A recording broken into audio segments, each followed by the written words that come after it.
Sonam Wangchuk has been shifted from the protest site and has been shifted to a hospital as his health deteriorated. Today, through the case of Sonam Wangchuk, we are going to discuss the law relating to the hunger strikes, right to protest, right to life, force feeding, Section 226 of the BNS, and the constitutional duty of the state to preserve the life of the citizens of this country. So let us begin and let us demystify this legal concept. So hunger strike, the state's duty and the law. So basically, Sonam Wangchuk, as you all know, that he was on indefinite hunger strike, and I think he is currently also under the medical supervision. Also, his fast has not been broken, but he was on indefinite hunger strike at Jantar Mantar, New Delhi, because he was seeking the resignation of the Union Education Minister Dharmendra Pradhan. Because he seeks accountability जवाबदेही होनी चाहिए इस देश की जनता, इस देश के जो स्टूडेंट हैं, जो युवा हैं, जो अपने हार्डवर्क से इतनी मेहनत करके किसी एग्जाम के लिए प्रिपेयर करते हैं, एंड अगर वो एग्जाम लीक हो जाता है तो अकाउंटेबिलिटी तो बनती है. The person should be held accountable. So he was seeking the resignation over the 2026 NEET paper leak and also the CBSE on-screen marking irregularities. A petition was filed, a PIL was filed in Delhi High Court seeking the intervention of the court, and the court ordered the medical monitoring and holding the court held that the life of every citizen is precious. इस देश के हर एक नागरिक की जान जो है वो प्रेशियस है. कोर्ट ने इस बात के बारे में बात करी. The government of India has stayed silent for 19 days.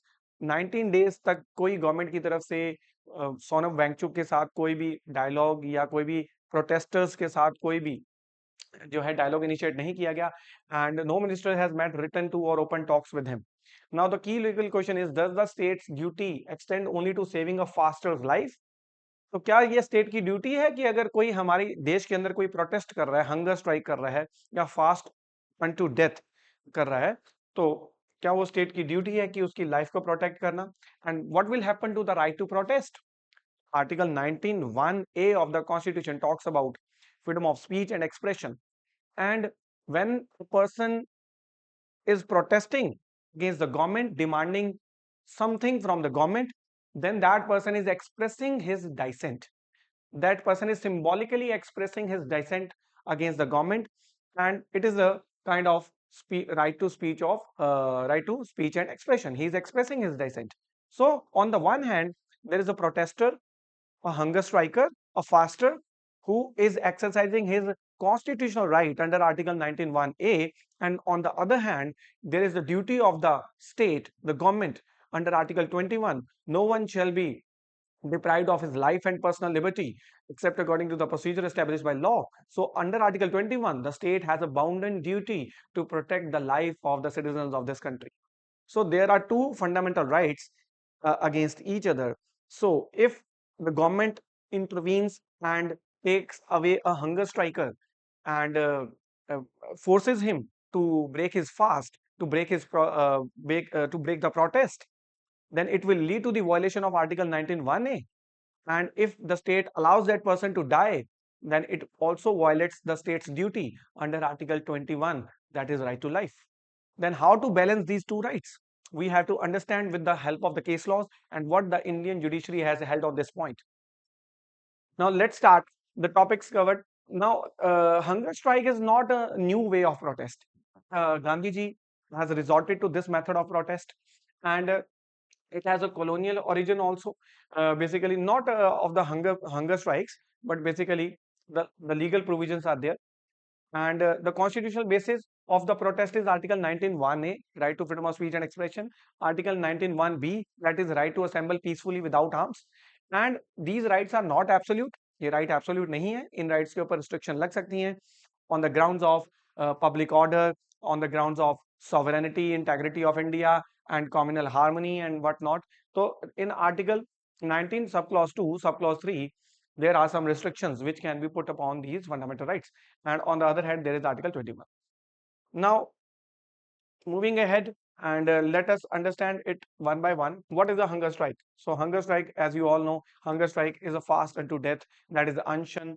It is a form of protest where a person refuses to eat food and sometimes even water to force the government or an authority to listen to a demand. तो सोनम वांगचुक की भी यही demand थी कि भाई जो धर्मेंद्र प्रधान है, जो एजुकेशन मिनिस्टर है, वो रेजिग्नेशन दें, अपनी अकाउंटेबिलिटी बननी चाहिए. So here, this is a Gandhian method. Mahatma Gandhi used fasting repeatedly during the freedom movement also. Now, the protester, when he is doing the hunger strike, he is not attacking anyone. He is pressurizing. Basically, he is putting a moral or political pressure on the government to listen to the demands. And not only Mahatma Gandhi, many other people in India, they resorted to this method of hunger strike. Like Potti Siramarmulu, the person who demanded a separate Andhra Pradesh state in 1952, he died because of that. And the main case which you must note down, that the case of Iram Sharmila, Iron lady Iram Sharmila, she protested against the law which is known as Armed Forces Special Power Act. ये law आज भी India में है. Armed forces special power act north east में बहुत ज्यादा लगाया गया, जम्मू कश्मीर में भी लगाया गया. Armed forces special power act ऐसा लॉ है कि जो डिस्टर्ब्ड एरियाज के ऊपर लगाया जाता है. जिन एरियाज के अंदर बहुत ज्यादा इंसर्जेंसी है, एक्सट्रीमिज्म है, उनके ऊपर ये लॉ, उन एरियाज के ऊपर ये लॉ अप्लाई कर दिया जाता है. और जब ये लॉ अप्लाई हो जाता है तो in that case the armed forces of the country, the armed forces get unlimited power. जो हमारे सोल्जर्स हैं उनको अनलिमिटेड पावर दी जाती है. They can do search, they can do search at any time anywhere even without warrant, and they can also shoot at site. तो बहुत wide powers दी है जिनका मिसयूज भी हो सकता है. तो आरएम शर्मिला ने अफसपा के अगेंस्ट, मणिपुर से हैं ये, इन्होंने 16 इयर्स तक प्रोटेस्ट किया था. क्योंकि एक इंसिडेंट हुआ था मणिपुर के अंदर. मणिपुर के एक बस स्टैंड के अंदर असम राइफल्स, जो कि पैरामिलिट्री फोर्स है, तो वहां पर अफसपा लगा हुआ था. उन्होंने आई थिंक 10 to 12 लोगों को वहां पर गोलियां मार दी थी असम राइफल्स ने, तो असम राइफल्स के सोल्जर्स ने. तो she protested against this law कि ऐसे तो किसी भी इनोसेंट पर्सन को गोली मार दी जाएगी, बिकॉज शूट एट साइट की पावर भी जो है सोल्जर्स के पास, इस जहां पर भी ये लॉ अप्लाई होता है उन केसेस में होती है. Now, I already told you that hunger strike kya hai? It is a symbolic speech. The person is not speaking through words. The person who is sitting on hunger strike, he is symbolically expressing an idea through an act of leaving the food and water. He is expressing that uh, uh, he wants some demand from the government. Then the constitutional backdrop. Article 19, I already told you that it is freedom of speech and expression. Hunger strike, right to protest is a part of this article. Right to assemble peacefully is also the part of Article 19(1)(b), and restrictions can be imposed on these on the basis of public order, sovereignty, decency, etc. Article 21, right to life. I already told you that the government has a bounden duty to protect the life of all the citizens of this country. And the hunger strike sits at a collision point. Collision point how? The right to protest under Article 19 and the duty to preserve life under Article 21. Now, I will also discuss the concept of attempt to suicide. Earlier, it was an offense under IPC, Indian Penal Code, Section 309 of the Indian Penal Code. It criminalizes the attempt to suicide. अगर कोई व्यक्ति अपनी खुदकुशी करने की कोशिश करता है, अगर उसने खुदकुशी कर ली और वो सक्सेसफुल हो गया, then that person is outside the bounds of the law, because वो तो भगवान के पास चला गया, अब उसको तो कौन सजा देगा, वो तो मर ही गया.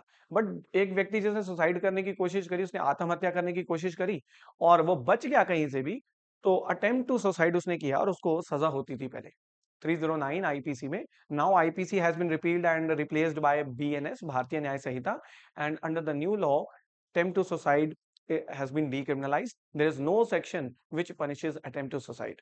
And moreover, there was a new law also, Mental Health Care Act, in the year 2017, I guess. And in the year 2017, the legislature took a humane approach. Humane approach means कि एक humane approach ली गई कि भाई एक बंदा जो अगर suicide करता है तो वो अपनी खुशी से नहीं करता, उसको कोई स्ट्रेस, कोई प्रॉब्लम होगी, मजबूरी में आके एक बंदा ये लास्ट स्टेप उठाता है. तो अगर कहीं से बेचारा वो बच गया, then the state harasses that person. फिर स्टेट उसको पकड़ के उसको जेल में डालती है. तो ऑलरेडी वो डिप्रेस था, वो बच गया बेचारा, और उसको स्टेट जो है, then the state is harassing that person. So, in the Mental Health Care Act, under section 115 of that act, Mental Health Care Act के अंदर, the legislature has laid down कि the person who has committed attempt to suicide, that person shall not be held liable or shall be punished unless it is proved that he did that intentionally. कि उसने intentionally किया है। अगर उसने stress के अंदर किया है तो वो मेंटल हेल्थ केयर एक्ट उसको प्रिजम्पशन लेता है कि भाई इस बंदे ने बेचारे ने स्ट्रेस में ऐसा किया है, उसको कोई पनिशमेंट नहीं होनी चाहिए। उसको हम अभी हम देखेंगे आगे जाके। Then section 3, Sonam Wangchuk, why the fast is happening? This I've already told you that he is a Ladakhi engineer and all that.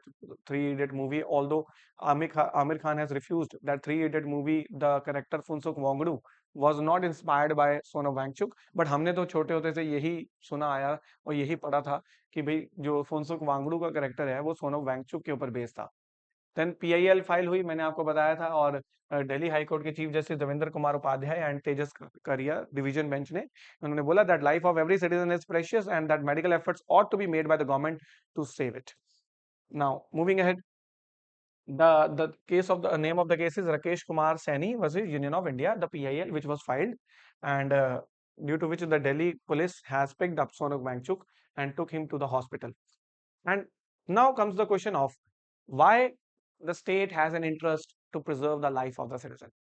Citizens की स्टेट अगर कोई बंदा हंगर स्ट्राइक कर रहा है तो उसको मरने क्यों नहीं देते कि भाई तू ठीक है, तू मर जा, तेरी मर्जी।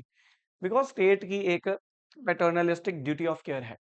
तो जिसको पेरेंट्स पैट्रिया भी बोलते हैं हमारी लॉ की लैंग्वेज में, पेरेंट्स पैट्रिया बोलते हैं उसको बेसिकली, कि जैसे एक पेरेंट्स की ड्यूटी होती है, जैसे कि एक पेरेंट्स की ड्यूटी होती है अपने बच्चों की केयर करने की, वैसे ही स्टेट की एक ड्यूटी होती है। तो ये लीगल प्रिंसिपल आपको पता होना चाहिए। The state is the guardian protector of the citizens of this country. Paternalistic behavior means the state should behave like a parent and protecting someone even when they don't ask for the protection. So together this means that state must act like a guardian toward a hunger striker, keeping him medically safe, keep talking to him without crushing his protest. Now comes the question. The person who is on the hunger strike and the government is trying to protect the life of the citizen. So can the government, under its duty to protect the life of the citizen, can the government uh, stop that person from protesting, and can the government force feed that person? जबरदस्ती उसको खिलाया जा सकता है? Now the courts are very clear on this. Judiciary has clearly held that कि state जो है medical supervision कर सकती है, उसको मेडिकल हेल्प प्रोवाइड कर सकती है, बट उसको फोर्स फीड नहीं करना है। उसका प्रोटेस्ट खुद क्रश नहीं करना है, डिसरप्ट नहीं करना है उसका प्रोटेस्ट, बिकॉज उसका फंडामेंटल राइट है article 19। But only in one case the state can forcefully feed that person. अगर उसकी जान जाने वाली है, अगर उसकी जान जाने वाली है, तो फिर वहां पर स्टेट जो है उसका प्रोटेस्ट ब्रेक करवा सकती है, उसको फोर्स फीडिंग कर सकती है। जैसे कि हमने भगत सिंह और इनके केसेस में भी देखा था कि ब्रिटिश गवर्नमेंट जब वो हंगर स्ट्राइक पे बैठते थे तो कैसे फोर्स फीड करते थे। क्योंकि हम सेक्शन 309 जो अटेम्प्ट टू सुसाइड है उसका हम कॉलोनियल ओरिजिन देखेंगे कि वो ब्रिटिशर्स के यूके में भी, ब्रिटेन के अंदर भी right to sorry attempt to suicide was an offence there. तो भी अगर कोई हंगर स्ट्राइक कर रहा है तो उनका मानना है कि ये सुसाइड करने की कोशिश कर रहा है। जबकि इसके ऊपर अभी हम एक केस डिस्कस करेंगे आरएम शर्मिला का, जिन्होंने 16 साल प्रोटेस्ट किया, हंगर स्ट्राइक करी थी against the government demanding the repealation of AFSPA, arm forces special power act. So court ने यही बोला है कि भाई आप मेडिकल सुपरविजन करिए उस पर्सन की, बिकॉज स्टेट की ड्यूटी है, बट आप उसका प्रोटेस्ट ब्रेक नहीं कर सकते हैं। Only under one condition the protest can be interrupted or disrupted, if it is a situation of life and death of that person. उस बंदे को मरने की सिचुएशन आ गई है तो फिर वहां पर स्टेट इंटरवीन करेगी। आर्टिकल 21 के अंदर स्टेट की ड्यूटी है।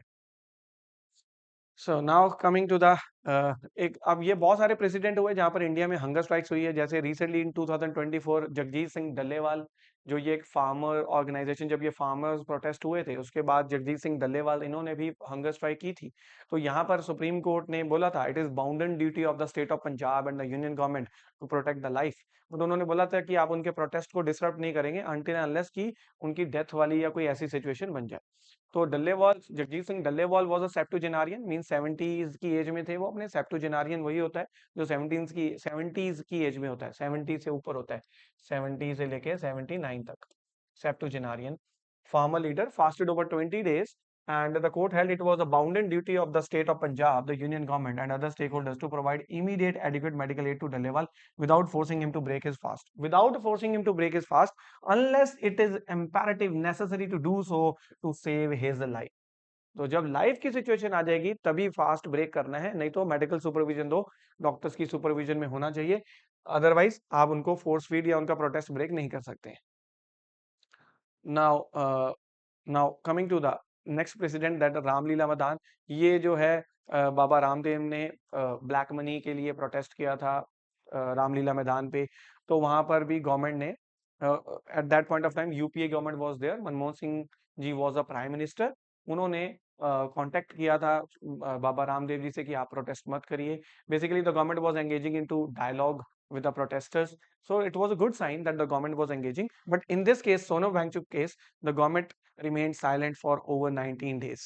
There is no question about the accountability. Now coming to section 309, अब पॉइंट ये है कि अगर एक व्यक्ति हंगर स्ट्राइक पे बैठ रहा है तो क्या पुलिस उसको, तो वैसे देखो आईपीसी के अंदर सेक्शन 309 तो हट चुका है अब, तो सपोज करो, पहले की बात करते हैं कि सपोज करो आईपीसी जब इंडिया में एप्लीकेबल था बिफोर 1 जुलाई 2024, तो वहां पर आईपीसी इंडिया में एप्लीकेबल था। तो अगर कोई बंदा 2024 से पहले हंगर स्ट्राइक पे बैठता है, जैसे आरएम शर्मिला बैठी थी मणिपुर के अंदर, अफसपा जो लॉ था उसके अगेंस्ट बैठी थी वो, तो अगर कोई व्यक्ति हंगर स्ट्राइक पे बैठता है तो क्या उसका मतलब ये है कि वो बंदा सुसाइड करने की कोशिश कर रहा है, क्योंकि वो कुछ खा ही नहीं रहा, कुछ खा नहीं रहा, जब वो कुछ खाएगा नहीं तो बॉडी बिल्कुल वीक हो जाएगी, हेल्थ डिटोरिएट हो जाएगी, ultimately that person will die. So if a person is on a hunger strike, he is exercising his constitutional right under Article 19। और देखो प्रोटेस्ट करने के बहुत सारे वेज हो सकते हैं, जरूरी नहीं हंगर स्ट्राइक करके ही प्रोटेस्ट हो। प्रोटेस्ट हम ब्लैक बैंड्स आर्म पे बांध लें, ये भी एक प्रोटेस्ट का साइन है। हम अपने माउथ पे हम कुछ ब्लैक ऐसा कुछ पेस्ट कर लें, ये भी एक प्रोटेस्ट है। तो प्रोटेस्ट के बहुत सारे वेज हो सकते हैं। हम एक रैली निकाल रहे हैं, स्लोगनरिंग कर रहे हैं, वो भी एक वे टू प्रोटेस्ट है, उसमें कोई दिक्कत नहीं है, क्योंकि उसमें तो बंदा अपनी जान लेने की कोशिश नहीं कर रहा है। बट अगर एक बंदा प्रोटेस्ट कर रहा है हंगर स्ट्राइक करके कि मैं तब तक खाना नहीं खाऊंगा जब तक डिमांड मेरी पूरी नहीं होती, गवर्नमेंट सुन नहीं लेती, तो वहां पर क्या, जब आईपीसी एप्लीकेबल था तो क्या उस पर्सन के ऊपर एफआईआर हो सकती थी 309 की कि this person is trying to attempting to commit suicide, ये बंदा सुसाइड करने वाला है? आंसर इज कि जो आरएम शर्मिला थी ना, उनके ऊपर ऐसा ही किया गया था। आरएम शर्मिला जब वो हंगर स्ट्राइक पे बैठती थी तो मणिपुर पुलिस उनके ऊपर एफआईआर फाइल करती थी, एफआईआर फाइल करके उनको जेल में डाला जाता था, और अटेम्प्ट टू सुसाइड के लिए 1 ईयर की पनिशमेंट थी, पहले 1 ईयर की पनिशमेंट थी। तो अब आपको पता है कि एफआईआर हो गई, उनको जेल में डाला, और उन्होंने बेल भी नहीं ली, उन्होंने खुद बेल नहीं ली, क्योंकि उन्होंने बोला कि अगर मैं बेल लूंगी that means she is accepting कि I am trying to commit suicide, जबकि वो कह रही थी I am not trying to commit suicide, I am just making a political demand, I am asking for a demand from the government that to repeal the law. When a person sits on the hunger strike, the purpose is not to kill yourself, अपने आपको मारने का purpose नहीं होता hunger strike पे बैठने का।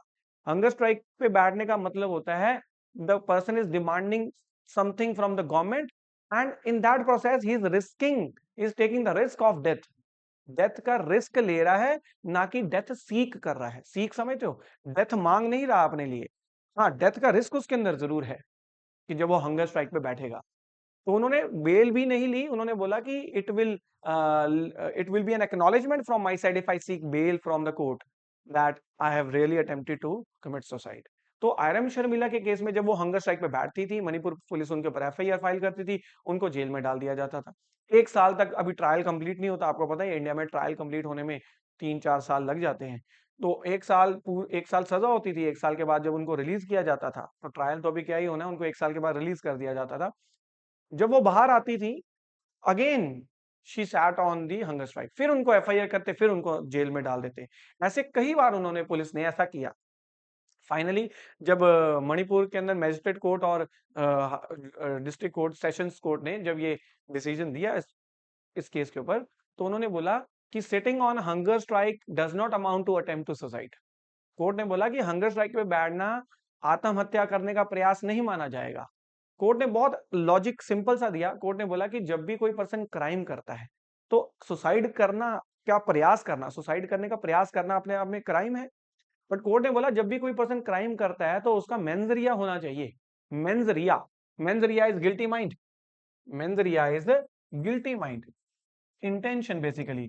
तो कोर्ट ने बोला कि जब भी कोई पर्सन अटेम्प्ट टू सुसाइड करता है तो उसकी इंटेंशन होनी चाहिए सुसाइड करने की। तो कोर्ट ने बोला जब एक पर्सन हंगर स्ट्राइक पे बैठता है कोई प्रोटेस्टर, उसकी इंटेंशन सुसाइड करने की नहीं होती, उसकी intention is just to ask, put a demand to the government, and in that process there is a risk of death, but that person is not seeking death। वो बंदा death नहीं मांग रहा है, डेथ का रिस्क हो सकता है, वो बंदा सिर्फ सरकार से कुछ डिमांड कर रहा है। तो कोर्ट ने बहुत सिंपल सा लॉजिक दिया कि कोर्ट ने बोला कि मेंस या इंटेंशन एब्सेंट है, जब तक ये बंदा सुसाइड करने का प्रयास इंटेंशनली नहीं करता कि हाँ मुझे खुद सुसाइड करना है, मैं इंटेंशनली करना है, तब तक उस पर्सन को आप लायबल नहीं कर सकते अटेम्प्ट टू सुसाइड के लिए। अटेम्प्ट टू सुसाइड के लिए मेंजरिया गिल्टी माइंड होना चाहिए, इंटेंशनली वो बंदा ऐसा कर रहा है। जबकि हंगर स्ट्राइकर इंटेंशनली सुसाइड करने की कोशिश नहीं कर रहा है, वो तो डिमांड कर रहा है गवर्नमेंट से। तो ये 309 के अंदर कोर्ट ने जो डिसीजन दिया, और हम इसकी ओरिजिनल एग्जिस्टेंस को भी देखते हैं कि आपके मन में क्वेश्चन आना चाहिए, भाई एक बंदे की उसकी जिंदगी, वो बंदा अगर सुसाइड करने की कोशिश कर रहा है, अगर वो बच गया तो स्टेट उसको पनिश क्यों करती है? अरे भाई उसकी जिंदगी, वो मरना चाहता है तो मरने दो उसको। आपने ये लॉ क्यों बना दिया, आपने ये सेक्शन क्यों बना दिया था पहले, अब तो डीक्रिमिनलाइज हो गया है, good sense has prevailed over the legislature, but अब पहले ऐसा क्यों था, what was the logic, what was the philosophical background of that. आपको इसके लिए ट्रेस करना पड़ेगा इसके ओरिजिन। इसके ट्रेस अगर ओरिजिन करते हैं तो इसका कॉलोनियल ओरिजिन है। कॉलोनियल मतलब ये ब्रिटिशर से हमने लिया है, ब्रिटिशर से आया था। So the basically the premise, जो अटेम्प्ट टू सुसाइड था उसको ब्रिटिशर्स अपने टाइम पे उसको फेलो डी से बोलते थे। फेलो डी से मतलब इंग्लिश कॉमन लॉ के अंदर उसको फेलो डी से बोलते, मतलब फैलन ऑन हिमसेल्फ, फैलन मतलब अपने ऊपर ही क्राइम कर रहा है वो बंदा। अगर वो बंदा सुसाइड कर रहा है तो that person is committing self murder, अपना ही मर्डर कर रहा है। तो उसको फेलो डी से बोलते थे इंग्लैंड में, इंग्लिश कॉमन लॉ के अंदर। एंड वहां पर एक ये चीज कही जाती थी, since the person who died by suicide could not himself be punish, क्योंकि वो तो मर गया, चलो जिसने सुसाइड कर लिया, बट जो बच गया, जिसने सुसाइड करने की कोशिश की थी, तो इंग्लैंड के अंदर उसकी प्रॉपर्टी को फॉरफिट कर लिया जाता था। उसकी फैमिली की जितनी भी प्रॉपर्टी थी सारी फॉरफिट हो जाती थी, उसकी फैमिली को सड़क पे आना पड़ता था। एंड उसको बरियल भी जो है इग्नोमिनियस, इग्नोमिनियस मतलब एक बहुत बदनामी भरा बरियल, जैसे एक टोटल उसको डिग्निफाइड बरियल मिलना चाहिए था, वैसा नहीं है, इग्नोमिनियस बरियल उसको मिलता था। बेसिकली उसको जो है उसका लास्ट राइट्स भी उसके प्रॉपर नहीं किए जाते थे इंग्लैंड के अंदर, क्योंकि अपने आप का मर्डर करना वहां ठीक नहीं माना जाता था। उसके रीजन ये था कि बेसिकली इसका थियोलॉजिकल प्रेमिस है, थियोलॉजिकल मतलब रिलीजन के अंदर एक प्रेमिस है, एक्लेसियास्टिकल लाइफ। उन्होंने बोला life is a gift of God, भगवान के द्वारा जिंदगी दी गई है, and a person who destroys it usurps a divine prerogative, ये भगवान का काम है, भगवान जब चाहे जिंदगी लेंगे। अगर कोई बंदा खुद को मार रहा है तो वो भगवान का राइट छीन रहा है, और which is against the God, वो गॉड के अगेंस्ट है। तो ये तो थियोलॉजिकल प्रेमाइस हो गया। अगर हम लीगल प्रेमाइस को देखें कि स्टेट हमें क्यों पनिश करेगी, पहले करती थी बेसिकली, अब तो नहीं है, कि एक व्यक्ति जो सुसाइड करने की प्रयास करता है वो बच जाता है, तो स्टेट क्यों पनिश करती है? स्टेट कहती है कि we state has a interest to preserve the life, life को प्रिजर्व करने में स्टेट का इंटरेस्ट है कि भाई कोई बंदा सुसाइड ना करे, और लॉ एंड ऑर्डर जो है सोसाइटी के अंदर ऐसा बना रहे। अगर कोई व्यक्ति सुसाइड करेगा तो स्टेट कहती है कि हम उसको पनिश करेंगे, सीधी सी बात, because we have the right, we have the interest in preserving the life of the citizens, हम सिटीजंस को मरने नहीं देंगे। ऑल्दो बहुत सारे लोग इंडिया में भूख से मर जाते हैं, तो वैसे इंडिया गवर्नमेंट तो चलो अपनी तरफ से पब्लिक डिस्ट्रीब्यूशन सिस्टम चलाती है, फ्री राशन दाल और ये सब है। और एक बहुत ही आयरॉनिकल चीज आपको बताता हूँ कि इंग्लैंड के अंदर ये लॉ शुरू से था, अटेम्प्ट टू सुसाइड को पनिश किया गया, बट इंग्लैंड ने इसको अबॉलिश कर दिया था 1961 के अंदर। Right to sorry suicide act आया था 1961 के अंदर, in which the Britain abolished this crime. वहां पर 1961 के बाद अगर कोई बंदा सुसाइड करने का अटेम्प्ट करता था और बच जाता था तो उसको सजा नहीं होती थी फिर, क्योंकि उसको डीक्रिमिनलाइज कर दिया था इस लॉ ने। बट इंडिया ने, जिसने ब्रिटिशर्स से हमने ये लॉ लिया, क्योंकि लॉर्ड मैकुले ने हमारा इंडियन पिनल कोड बनाया था, हमने 56 ईयर्स तक इसको कंटिन्यू रखा। जिनसे हमने लिया था वो तो खत्म कर दिया उन्होंने, बट हमने उस लॉ को कंटिन्यू कर रखा। और हमने बोला कि भाई अगर कोई मरने का प्रयास करेगा सुसाइड करने, हम उसको पनिश करेंगे। और अब जाके बीएनएस के अंदर 2024 फर्स्ट जुलाई के बाद हमने इसको डीक्रिमिनलाइज किया है। बट अभी भी एक बहुत ज्यादा लूप होल है। तो 226 ऑफ द बीएनएस अभी मैं आपको पढ़ाऊंगा। 226 ऑफ द बीएनएस में आप देखेंगे कि स्टेट अभी भी आपका अटेम्प्ट टू सुसाइड को पनिश कर सकती है। अभी मैं आपको दिखाऊंगा states interest in the life. तो ये मैंने आपको बता दिया था कि स्टेट का इंटरेस्ट है। आरएम शर्मिला का केस मैंने आपको बताया था। तो गिल्टी माइंड मैंने आपको बताया। और एक बहुत एक लैंडमार्क केसेस भी आप नोट डाउन कर लीजिए कि इंडिया में कौन कौन से लैंडमार्क केसेस हैं जहां पर राइट टू लाइफ और राइट टू डाई के बारे में बोला गया। और ये जो प्रिंसिपल है पेरेंट्स पैट्री है, ये मैं आपको ऑलरेडी बता चुका हूँ। केस लॉज आप लिखिए अपनी कॉपी पे। सबसे पहला जो केस आया था वो केस था P Ratinam versus union of India. इस केस के अंदर section 309 IPC attempt to suicide की कॉन्स्टिट्यूशनैलिटी को चैलेंज किया गया था कि सर ये सेक्शन अनकॉन्स्टिट्यूशनल है। क्योंकि सर एक बंदा अपनी जान लेने के लिए कोशिश करता है और वो बच जाता है, तो सर ये उसको सजा देता है। सर ये तो आर्टिकल 21 की वॉयलेशन है, सर राइट टू लाइफ की वॉयलेशन है ये। सर आर्टिकल 21 में राइट टू लाइफ है, तो एक बंदे का जीने का हक है, तो उस बंदे का मरने का भी हक है। तो ये सेक्शन बिना मतलब से उस बंदे के राइट को छीन रहा है और सजा कर रहा है। तो वहां पर सुप्रीम कोर्ट ने इस चीज के ऊपर एग्री भी किया और कोर्ट ने बोल दिया कि right to life includes right to die. पहले यही डिसीजन आया था कि right to life includes right to die, मरने का हक है। उसके बाद ये पी रतिनम वाला केस ओवर रूल हो गया। ओवर रूल कौन से केस में हो गया आप नोट डाउन करिए। ज्ञान Kaur versus state of Punjab के अंदर, ज्ञान Kaur versus state of Punjab में कोर्ट ने बोला कि पी रतिनम की जजमेंट सही नहीं है। कोर्ट ने बोला right to life does not include right to die. Right to life में राइट टू डाई करने का कोई हक नहीं है। और मैं बताता हूं कोर्ट ने ऐसी क्यों बोला। कोर्ट ने बोला that the preserving the life is a fundamental duty of the state and that since suicide is an unnatural termination of the life, the state is justified in penalizing the attempt in order to highlight the sanctity of the life। तो ये ज्ञान कौर के अंदर बोला गया था। और मैं आपको बताऊं पी रतिनम के अंदर कोर्ट ने लॉजिक पता क्या दिया। कोर्ट ने बोला कि जैसे आर्टिकल 19 पी रतिनम की मैं बात कर रहा हूं, जैसे आर्टिकल 19(1) में राइट टू स्पीच है, तो right to keep remain silent भी है। Right to speech and right to remain silent. तो फिर कोर्ट ने बोला right to life right to die भी है। बट फिर ज्ञान कौर के अंदर कोर्ट ने बोला नहीं नहीं ये गलत है। ज्ञान कौर में कोर्ट ने बोल दिया कि नहीं, right to life does not include right to die. Right to die मरने का हक एक बंदे के पास नहीं है। उसके बाद फिर एक केस आता है जिसका नाम है Aruna Shanbaug versus union of India. Aruna Shanbaug versus union of India में पैसिव यूथेनेशिया के ऊपर कोर्ट ने बात करी और कोर्ट ने बोला कि पैसिव यूथेनेशिया, एक्टिव यूथेनेशिया मतलब यूथेनेशिया होता है मर्सी किलिंग, किसी को दया भाव में किसी की आप डेथ कॉज कर रहे हो। जैसे कोई बंदा बहुत ही टर्मिनल इलनेस से सफर कर रहा है, बहुत सफरिंग है, बहुत पेन हो रही है, उससे सफर उससे उसे सहन नहीं हो रही, तो आप मर्सी उसको दया दया आ गई आपको कि यार ये बंदा इतना नर्क झेल रहा है, ये बंदे को इतनी पेन है, ये बंदा इतनी दर्द में तड़फ रहा है, तो आपको दया आ गई, आपने मर्सी किलिंग कर दी, आपने उसको गोली मार दी। तो ये होता है एक्टिव यूथेनेशिया। ये इंडिया में इलीगल है, आप जेल चले जाएंगे। पैसिव यूथेनेशिया जो कि अभी रिसेंटली हरीश राणा के केस में कोर्ट ने अलाउ किया, first case in India to allow the passive euthanasia. जबकि अरुणा शॉनबॉग के केस में कोर्ट ने पैसिव यूथेनेशिया को रेकॉग्नाइज जरूर किया था, बट अरुणा शॉनबॉग को अलाउ नहीं किया था पैसिव यूथेनेशिया। वो एक नर्स थी जिनके साथ सेक्सुअल असॉल्ट हुआ था। बट हरीश राणा के केस के अंदर कोर्ट ने passive euthanasia first time allow किया। पैसिव मीन्स आप उसको एक्टिवली नहीं मार रहे, बस you are allowing the nature to take its own course. जो आपने एक्सटर्नल उसको लगा रखी ना मशीनें, जिससे उसको जिंदा कर रखा है, जैसे वेंटिलेटर लगा रखा है आपने, जिससे उसके फेफड़ों को ऑक्सीजन मिल रही है, तो आपने जो आर्टिफिशियल चीजें लगा रखी हैं जिससे आप उसको जिंदा रखने की कोशिश कर रहे हो ना, और वो बेचारा तड़फ रहा है, इतनी दर्द में है, तो कोर्ट कहता है पैसिव यूथेनेशिया बहुत रेयर केसेस कोर्ट देखता है, वो मेडिकल बोर्ड बैठता है, सब कुछ होता है, तो वहां पर पैसिव यूथेनेशिया अलाउ हो सकता है with the approval of the court, कि बस उसका लाइफ सपोर्ट सिस्टम हटा दो and let the nature take its own course. Nature को अपना काम करने दो। अगर वो मरना चाहता है तो मतलब नेचर अगर वो जाएगा तो फिर वो चला जाएगा। तो ये मतलब बेसिकली आप केसेस याद रखिए। पी रतिनम का केस, ज्ञान कौर का केस, अरुणा शॉनबॉग आया, उसके बाद common cause versus union of India का केस है, लिविंग विल का केस है, living will common cause versus union of India. आप यूथेनेशिया का लेक्चर हमारे राजेंद्रा लॉ अकेडमी के यूट्यूब चैनल पे देख सकते हैं जाके, वहां पर इसमें डिटेल्ड में समझा रखा है, common cause versus union of India को भी समझा रखा है, तो आप वहां जाके इसको देख सकते हैं। Now, coming to the next point, right to die question. Right to die, I have already explained to you. P. Ratinam, Aruna Schonberg versus Union of India.